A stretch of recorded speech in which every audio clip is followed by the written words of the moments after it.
Welcome to Om Times TV, a division of Om Times Media and Broadcasting.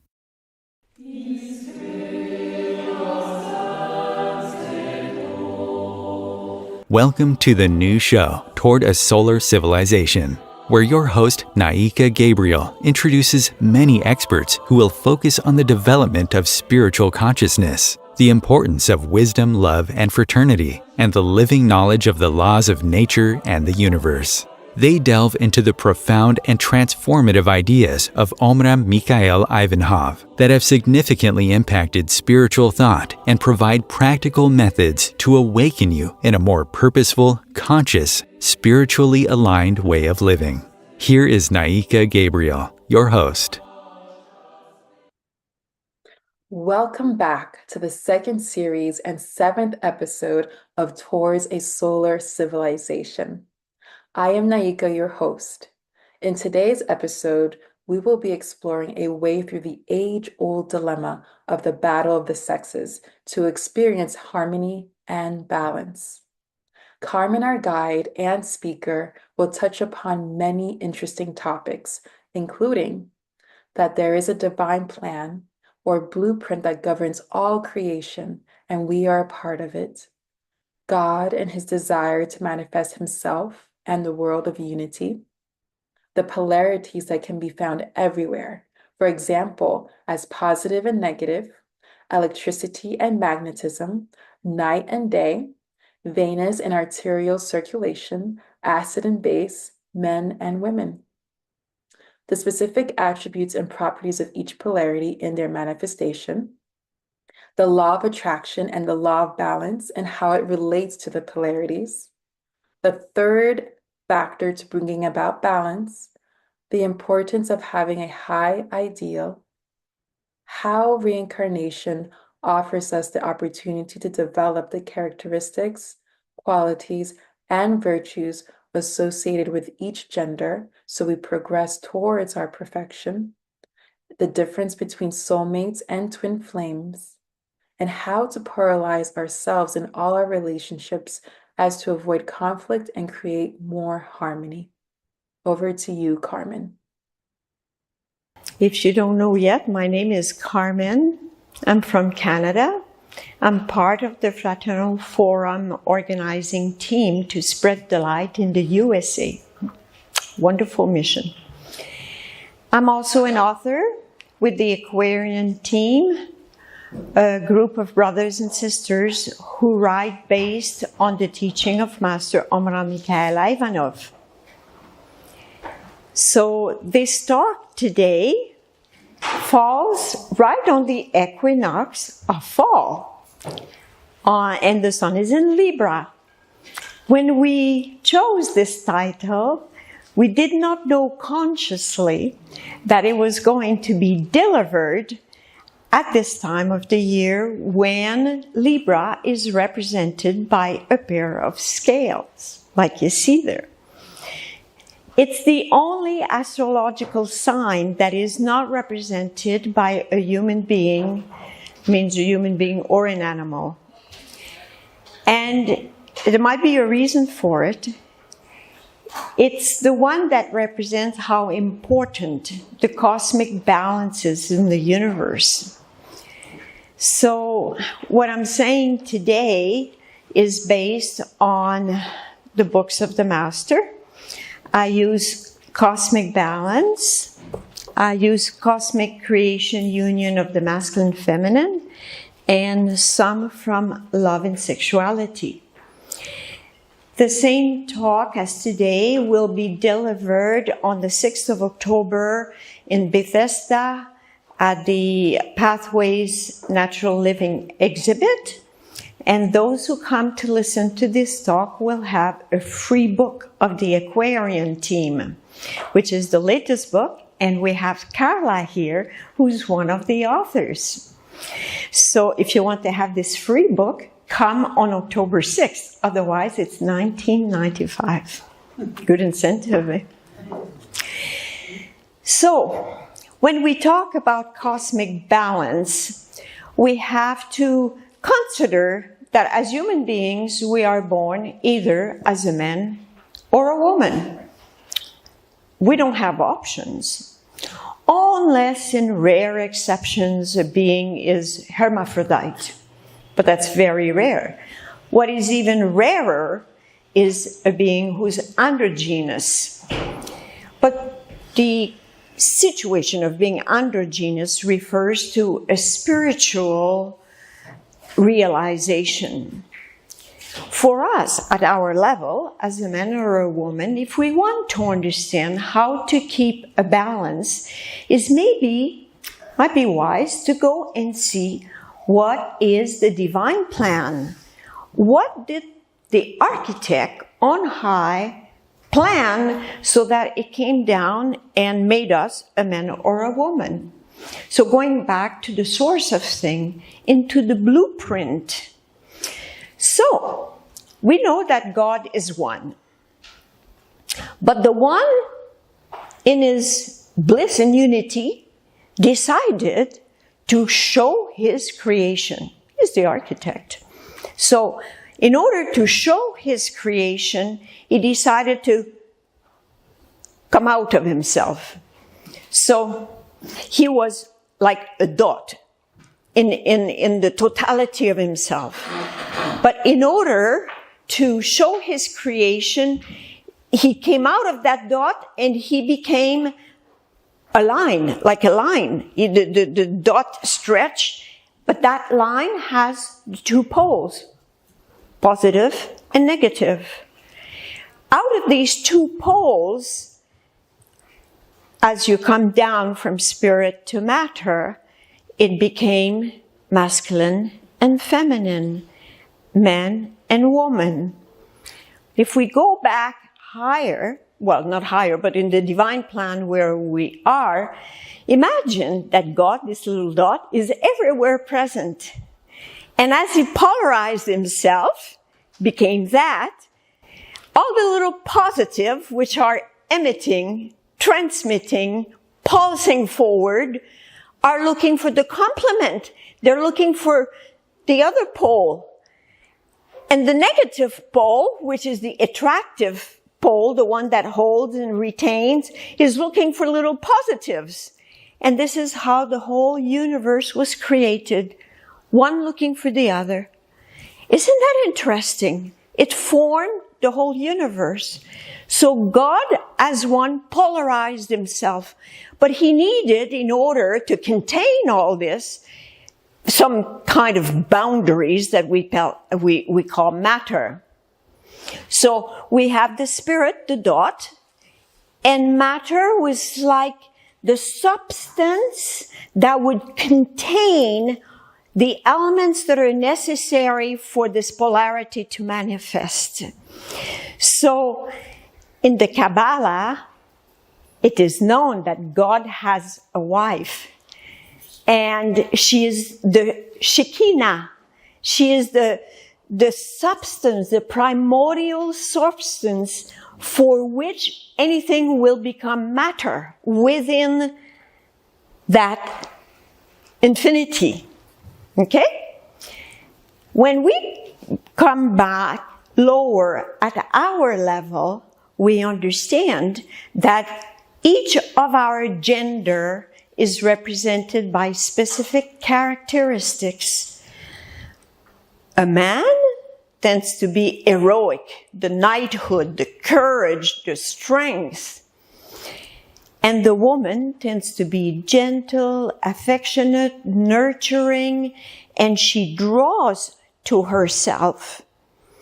Whereas the man propels forward, thrusts forward. It follows that same blueprint that we saw before. Another relation we can establish between the positive and the negative is electricity and magnetism, where both are needed in order to get things to function. When you install them to a device, the device will start working. So everything in creation takes its original manifestation in the world of spirit, polarizing itself. And it is in that two poles that a reciprocity is established, where they connect with each other and keep a balance. Because, and we know that through a magnet, that when you put two positive together, they repel each other. And same with two negative together, you don't get the proper circulation. And that shows us that in the spiritual world, this reciprocity between the two poles is what keeps circulation and evolution, manifestation.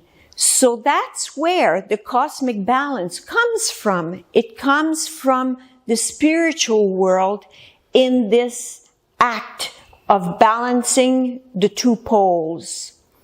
How does it translate in our life? Well, when two people are too emissive, you will see sparks very soon, because they both try to speak at the same time. They both want to be right. Eventually, it creates separation, division, might even go to destruction. And when you have two people that are on the receptivity side, or I don't want to use the word negative in the sense of being bad, but in the sense of being both receptive, there's no circulation. They're both boring. They don't have nothing to exchange. There is not this reciprocity between the two. So when we want to keep a balance in our personal life, we have to come back within and ask, am I being emissive right now, or am I being receptive? Is it my time to be emissive, or is it my time to be receptive? In theory, when one is delivering a message, you would call that being emissive. The other one should just hear and listen. And when the person pauses, the one that is delivering a message pauses, you feel it's your time now to come in and say what you have to say. That establishes this reciprocity. It doesn't mean that one is right over the other. It means you know how to polarize yourself in order to keep a balance. And this works really well in partners, with children, with employees, employers, is know how to polarize yourself properly so that there's always a flow between the two. Maybe the other way we can also look at this wonderful polarity of positive, negative is that on the linear side, we tend to think that one is better than two, that one is higher than two. But in the spiritual world, they have a different type of mathematics. The number two is not less than the number one. It's equal in value and worth because it has its role to play. Without the feminine aspect of things, you end up in sterility, in non-manifestation, in non-activity. And that's what happens with religion sometimes, especially in Christianity, where they decided to do away from the feminine principle. Well, eventually it's sterility and disappearance. It can't be on its own. It requires that balancing of the two, recognizing that the feminine principle is not a woman, a person on the outside. It is a principle that we carry within. Now, yes, we are born as a man and as a woman, but maybe our psychological characteristic carries some of both. How many of you believe in reincarnation? Okay, maybe I should ask, how many of you don't believe in reincarnation? Ah, wonderful. We're all on the same page. So, when we are evolved enough, we can... I am Catholic, and I'm not supposed to believe in it. You're not supposed to.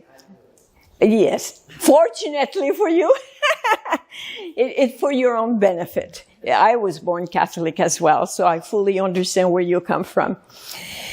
When we are advanced enough in our soul work, we choose which gender we're going to incarnate with or incarnate in, because we know which qualities and virtues we need to develop in order to pursue our evolution. The goal of all this is come back into our unity, into our godhood. But we cannot get to our godhood without taking into consideration our polarity, because that's how we came through. We came through polarities.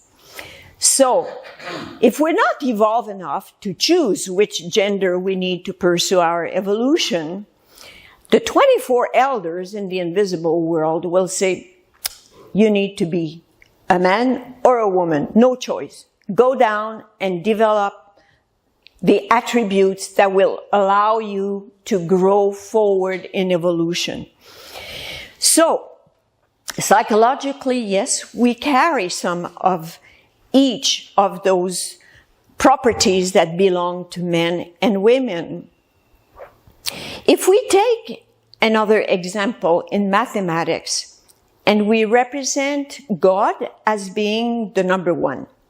We are incarnated in matter. We're like that circle that we saw before. We represent maybe what we call now the zero. Well, if you put God in the first place in your life, you just multiplied by 10 your potential. That's nice. But if you put yourself first and you put God second, you just divided your potential by 10. And that's what happens when we materialize ourselves so much, when we descend into matter and we forget about the soul and the spirit. We put ourselves first. This is a beautiful illustration from Master Omraam Mikhaël Aïvanhov, where you see the higher self here. That's our higher reason, soul, and spirit. That's the higher self of us. Most of us operate from here when we're not awakened through our intellect, our heart, and our will. And that composes the role that we play as a human being. It's like at the theater. It's not our true self, but we sure take ourselves seriously. But our true self is here. So as we learn more about our own structure, and we learn that in order to reach back to our origin, we have to experience that polarity to go back to the Godhead. So the mental, the intellect here should be turned towards the higher self in order to be inspired. And the heart here should listen to what the wisdom, the intellect says. When we have these three attributes and don't keep a balance between them, when one favors the other, it's possible that there is such enough balance that it will take us into trouble. Let's take an example. Let's say the mind comes up with a sublime idea and the heart says, go for it, go for it. And the willpower doesn't have much of a say. It cannot calculate because two have taken sides together. The third element should always be able to intercept and balance the two others, because whether it's the intellect and the heart or whether it's the intellect and the willpower, when one is left out completely of the equation, you can be sure there will be some results that will not be very harmonious. That's within our lower self here. When we consider that spirit is the one thrusting forward, what is in our human level the element that will receive that inspiration from spirit? Do any one of you follow me? Our soul. Our soul becomes the receptacle. It becomes feminine so that the spirit can come and deposit some inspiration, some images that will bring us forward into manifesting something that will be beautiful. This is how our great artists, they connected with heaven and they became a receptacle for great masterpieces. Is because they polarize themselves by being open in their soul so spirit could come in. That's how it was, remember, when we were back into the blueprint where we said spirit wanted to come, or God wanted to come out of himself and pushed forward. There had to be something to receive it. And that was the Shekinah, the Divine Mother, the substance that was there. And it's because of that manifestations could happen. We all know that women are the one that formed the child in their womb. They don't have to say, I want 1 pound of calcium, I want 3 kilos of iron. Nature does it for them. Why? Because they know how to attract the magnetic particles to form within the womb. It's so powerful. How could any religion deny that feminine, powerful aspect that allows formation to take place? Now, I would like to share a daily meditation that is so pertinent to our subject today. Christians recite, "In the name of the Father, the Son, and the Holy Ghost," and they never seem surprised that there's no mention of a feminine principle in this Trinity. Yet, we cannot help but wonder, when you hear Father and Son, words that evoke the notion of a family, is it not strange that a third member of this family should be the Holy Ghost? What kind of family has no mother? The Kabbalists are right when they teach that God has a wife, whom they call Shekinah. Christians must accept the existence of this cosmic principle, the feminine dimension of the creative principle. The being that we call God and that Christianity sees as a masculine force is in reality both masculine and feminine. Before there can be creation or manifestation, there must be polarization. That is, the presence of a masculine principle and a feminine principle. In order to manifest, God has to be both masculine and feminine. That is what was also taught in the Orphic initiations. God is both male and female.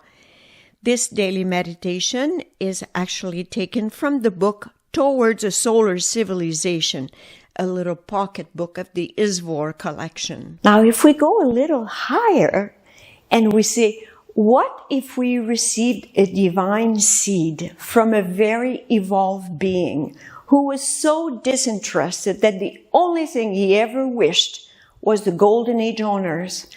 But in order to deposit that seed into our psyche, we had to be receptive to receive that seed and offer not just us as women, but men as their feminine principle, which they hold within in potential, in order to make this seed become a reality.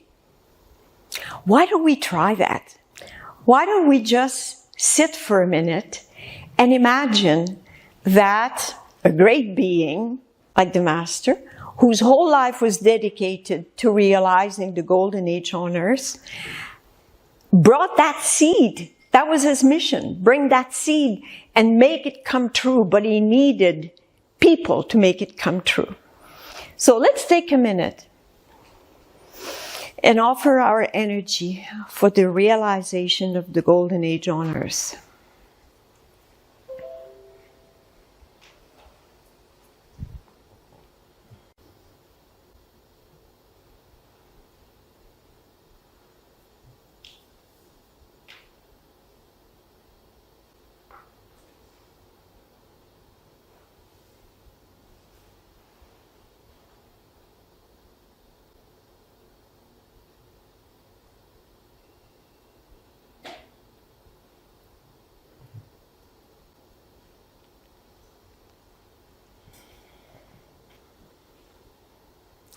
Thank you. May this energy be used by heaven for that realization. We heard the Master say in one of the lectures, what a woman wants, God wants. Because she holds the keys to manifestation, that substance that will make things come true. Carmen, thank you. Now we are on for a quick station break. All books mentioned during this episode are available on www.prosveta.world. Make sure you visit the website as well as www.omraam.world, which is the website of the Fraternal Forum. Again, for the books, it is www.prosveta.world, and for the forum, it is www.omraam.world. We will be back shortly. Om Times TV. Imagine becoming a super influencer. Reinvent yourself, invest in your brand, and then manifest your success with a robust spheric approach. Om Times Media and Broadcasting offers a unique and multifaceted way to become the spiritual and conscious influencer you deserve to be by putting your message across our powerful platform with its proven record of integrity and excellence. Through our produced shows, Om Times offers the opportunity to become a social media TV personality, a radio show host, an Om Times magazine columnist, and a syndicated podcaster, all in one shot. By live streaming your show on Om Times TV and broadcasting it across the extensive Om Times radio and TV networks, you become more than a host. You become an ambassador and a force for positive change. Om Times. Open yourself to the possibilities. If I could be you, and you could be me for just 1 hour. If we could find a way to get inside each other's minds. Walk a mile in my shoes. Walk a mile in my shoes. Well, before you abuse, criticize and accuse. Walk a mile in my shoes. We'll go on with mathematics. You know that number 2 is a very, very special number because it also carries within it division. The 2 is like the split of something. Something that can be used for the good and something that can be used for the not so good. And that brings us to good and evil. It's not an easy subject to approach when we don't have the knowledge of initiatic science. In initiatic science, it is said that above human beings, when you get to angels and archangels, divinities, principalities, seraphim, cherubims, there is no more evil. It doesn't even penetrate. It has no reason to be there. It only exists at the level lower than angels. And it's at our consciousness level that we need to resolve this. Because good and evil is that same polarization of positive and negative, but not negative in being bad in this case, in being the attribute of the same thing misunderstood. And that's why it became what we call evil. If we know how, in initiatic science, they say, use it for the good. Find why it's there. And then it has no more power over you. Which means evil plays the role of pricking so that you are bothered, you are disturbed, you are challenged to go beyond the difficulty that faces you. And there you start to make efforts to get out of that situation, to understand, to search, to pray. And eventually it frees you from that which bothered you through your own effort. That number 2 is like the division. And you know, in the tarot card, the Papess, she used to be called the Papess, now she's called the High Priestess, she has an open book on her lap. And the open book is the symbol of the two, meaning she has the power to drive people towards heaven or to drive them into temptations and the negative part of things. But it's also representing the two principal, masculine and feminine. In the original tarot card, she held two keys, one gold with a triangle and one silver with the cross. And that meant to reveal that she knew that the two principles were necessary to create anything and manifest anything. So those keys of knowing the masculine and feminine principle throughout creation, throughout our psyche, throughout the invisible realms, allow us to have the power to change ourselves, to grow towards perfection. In the work of Plato called Symposium, it relates that human beings were a spheric ball with 4 legs, 4 arms, 2 faces, both genital organs. They realized how powerful they were, and they started taking on the gods. And Zeus said, whoa, let's stop this. Let's split them in half. And that's how they've been looking for their other tender half ever since. Human beings. Because we feel something is missing. So people are looking for each other. They're looking for that other polarity that they will make them feel more complete. But that's externally. Internally, it means that our void is still looking for the complementary aspect of us. People talk about soulmates. Oh, I found my soulmate. I'm so happy. I'm so happy. 2 years later, the soulmate is a devil in person. Okay, they go to the next soulmate and then to the next soulmate. And yes, we have many soulmates. They're all partners. They help us evolve. They're all partners. It appears they complete us completely. But that completion is not on the outside. That completion is within our own work. How many of you have heard about twin flames or twin souls versus soulmate? You must have read the books of the master. Because with the twin souls or twin flames, we each have one. We each have one. But we only meet that twin soul 12 times throughout our entire incarnations. And it's not in the physical body in the sense of she is that or he is that. It will be a being that comes through someone where you will be bowled over by something that you felt was just so perfect for you.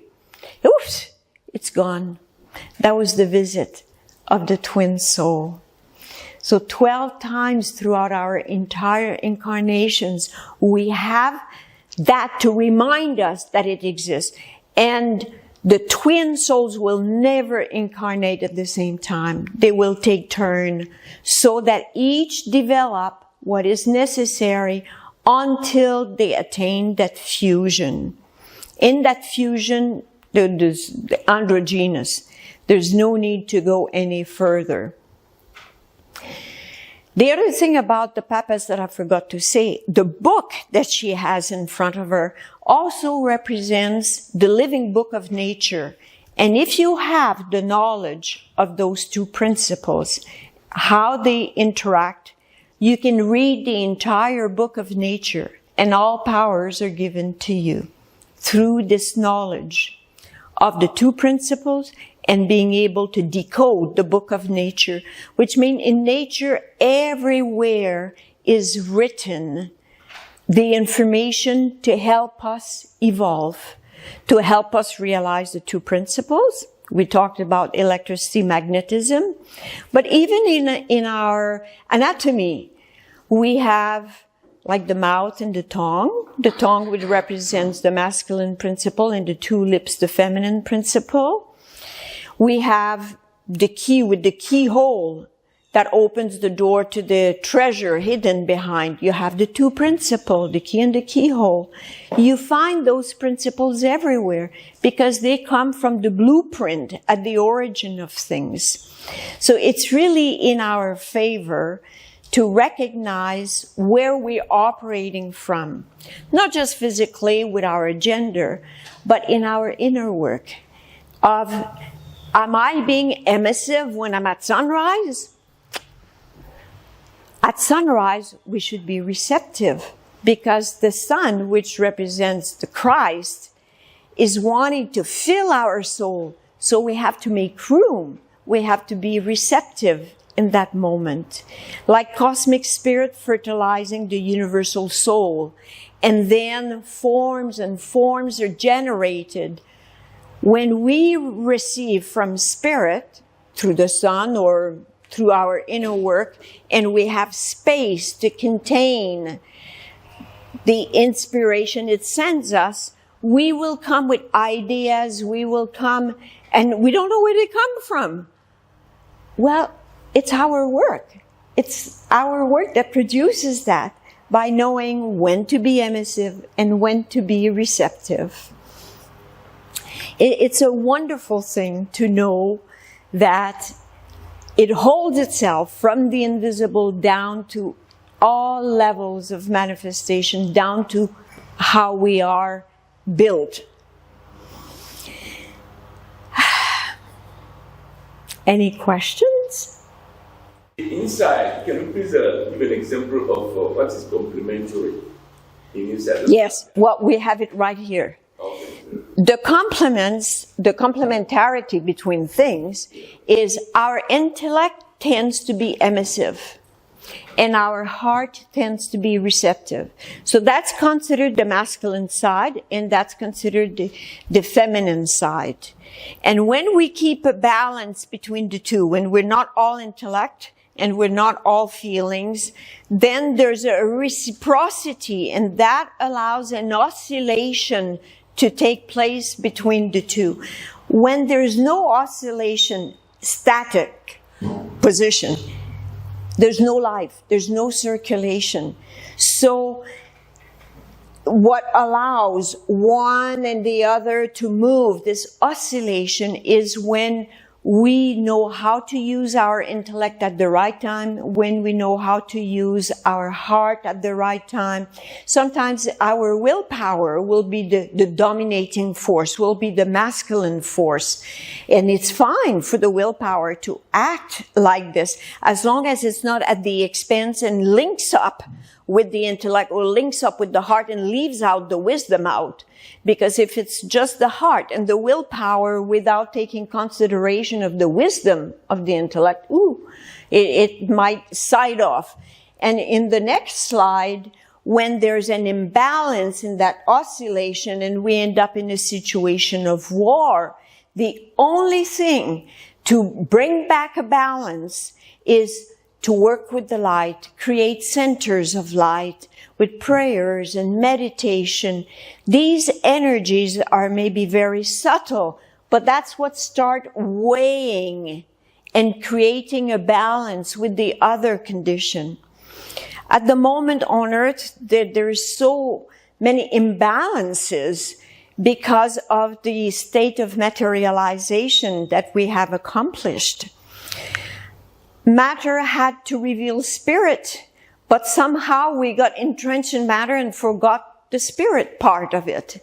So we are so embedded into matter that it's compressing us and challenging us, because what we took for granted is disappearing under our feet.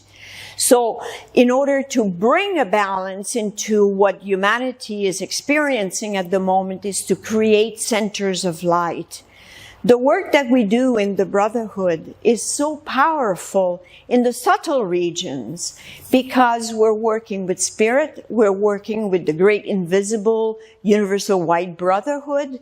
It's a big allies, and they need material beings to offer their energy for them to change something on earth.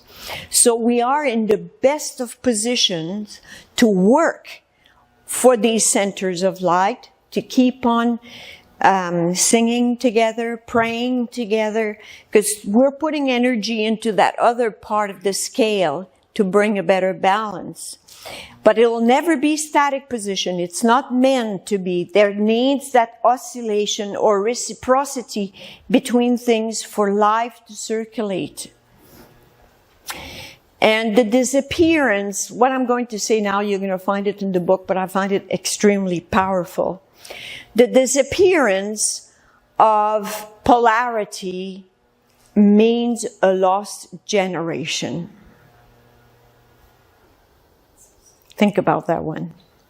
With what is going on with education at the moment, it's very powerful. So the work we do with the light is what can help clear the agenda that is heavy on the other scale of the balance. So, and the other thing too is to work spiritually, but not negate the material aspect of it. Too often spiritualists don't look at the shadow side of their being. They don't want to see it. They want to remain positive and holy. But going back within and seeing our shadows is one way to transform what we called evil before into something that is there to help us work. The master uses the comparison of the going into a well and two people pull at opposite direction in order to get the bucket of water to come up. Well, they're working for the same thing, but these opposites work together. It's the same with good and evil. They work together. What we need sometimes is an ally. Just like when people have difficulties, they go to a court of law or they go to arbitration. In our case, we can go to our higher self. We can go and say, I'm in a pickle right now. Can you come and help me? The higher self is always there within us. It's within our spark to help us and answer our questions. So we have allies, and the high ideal is also a very, very strong ally. The ideal of saying to have a heart as pure as crystal, a mind as luminous as the sun, a soul as vast as the universe, and a spirit as powerful as God and one with God. When you recite this prayer, I can tell you, your frequency is changing. You may be in a pickle at this level, but if you focus on these words and really expand through this high ideal, your frequency would change and you would not stay at that level of the trouble. Very powerful. Yes? Yeah, I have a practical question and I wonder if you can answer it spiritually. What exactly does happen to two people when they fall in love at the beginning and everything is rosy? And let's say 30 years later, everything is falls apart. Well, the first thing that got them together is love. I call love the glue of the universe because it really knows how to attract the right partner to get us to work on ourselves. So it has to be a pretext strong enough to bring two people together. So a lot of the time it's love that brings them together. Sometimes it's power, sometimes it's money, sometimes it's other circumstances. But in your story, love got them together. Don't worry. There's a reason. They've been connected in another lifetime and they know that they need to work together. It comes a time where maybe there's no solution because maybe both are emissive at the same time, both are receptive at the same time, and things never work out. Well, if they can separate in harmony so that they don't create karma for the next life, it's already a better solution. If the couple separates with animosity and anger, you can be sure they will find each other again. So it's like a joke between my husband and I. If you don't want to see me next lifetime, be nice to me. So, but some people separate because they've done their work together. They've accomplished their purpose. Maybe they were to bring children, and these children had a role to play in their own evolution, and they were the perfect parents for those children. So it's very hard to judge, and I'm not a master to answer that in the story of your soul. But by observation, I can see that sometimes it's the best solution is to separate, because the work has been done, but make sure you do it in harmony, that both agree that for each other's survival's sake, it's better to leave each other and be kind to the children in between. So, any other question? Yeah. Okay, there's an imbalance that's created in an individual, okay? And if the person don't realize an imbalance. So why they have to push the path to restore the balance instead of waiting for the person to, because we are born as free beings. Yeah. We were given that gift of consciousness, and in that consciousness we have the freedom to say yes to learning or to saying no to learning. Animals are driven by instinct. They don't have many choices. But as human beings, with our free consciousness, it's up to us to do the work to become one with our higher self, which is our other polarity, if you want. So God doesn't interfere. God is like totally happy in himself. He established the two principles, feminine, masculine. After that, he put on the laws, and then he put all the manifestations out there. And it's for us to navigate through. Do I know the laws? Why did I end up into such a pickle? Which law I didn't respect? And then go back then to the next level. And so that you can see clearly through the situation. It's complex, I realize, but it's our inner work to go within and look and ask questions. Our higher self is always there to answer questions. Time is running, and I would like to end with one last paragraph and one prayer for us to say together. When we talk about the masculine and the feminine principle, it's not something new that came with Omraam, Mikhaël, Aïvanhov. Abraham received from Moses the bread and the wine as the symbol of those two principles. And when Jesus performed his first miracle at the wedding of Cana, it was a wedding, the feminine and the masculine. A man and a woman getting married. And then at the Last Supper, he performed the Eucharist, or the communion with the bread and the wine, which symbolized the feminine and the masculine. This is how precious. Who manifested first on earth through Abraham and through Jesus the truth of the two principles? Melchizedek. Very good. It was Melchizedek, priest of the Most High. It's even said, St. Paul said, Jesus was of the school of Melchizedek. Jesus was an initiate. He was very advanced. He sacrificed his life to change something, and he sure did. But not to the point of bringing the golden age. So, if you want to join me into this beautiful prayer to Melchizedek, because within Melchizedek we have the revelations of the two principles.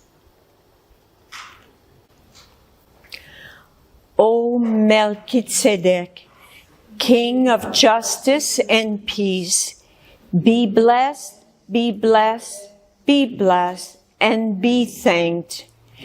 Enter into me, dwell within me, in all your light, in all your splendor, in all your love, in all your wisdom, and in all your beauty.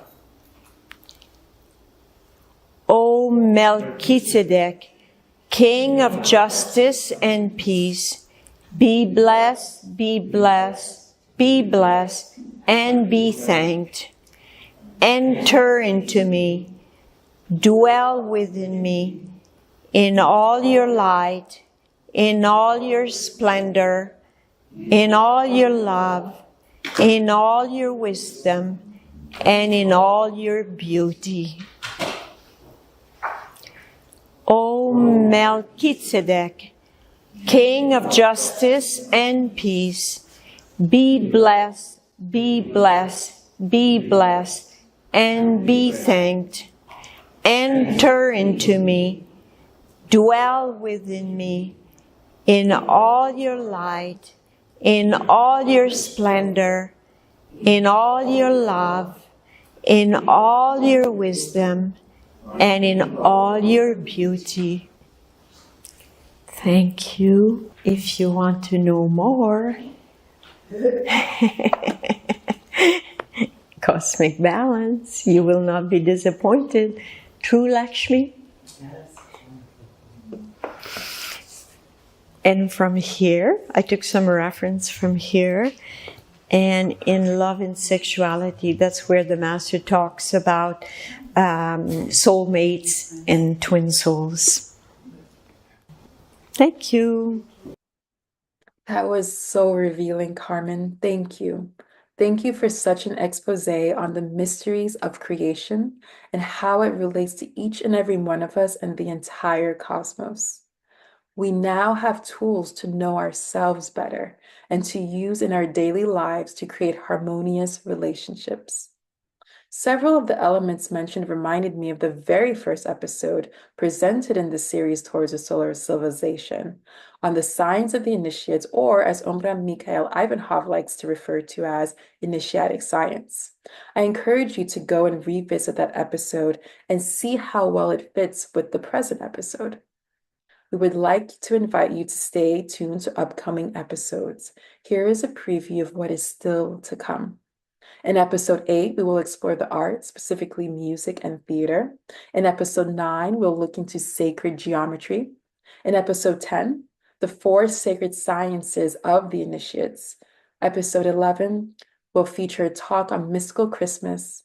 And finally, at the end of our second series, in episode 12, Anatole will interview 7 brothers and sisters from all over the world and see how they experience the teachings in everyday life. Thank you for tuning in, and we'll see you in 2 weeks.